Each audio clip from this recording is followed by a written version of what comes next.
1, 2, 3.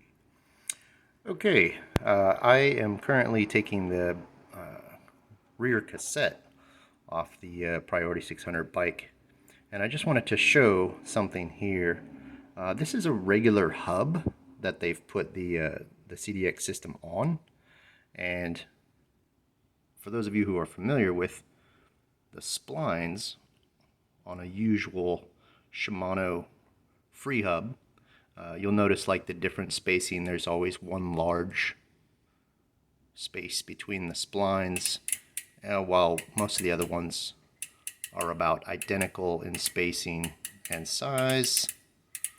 There's two unique slots here where the spline is smaller, and then there's a large one. That's because a large key on the actual cassette will slide on that one. That prevents you from putting a cassette on improperly. So I just wanted to show how they've put the CDX system on there. There's a large spacer that goes over that as like a spacing sleeve. And then when you look at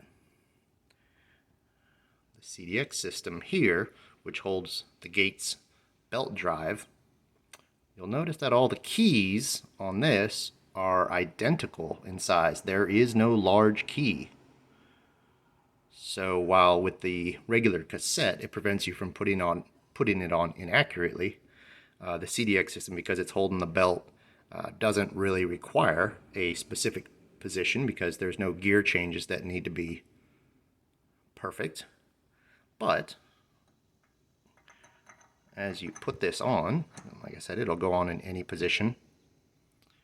You then get that.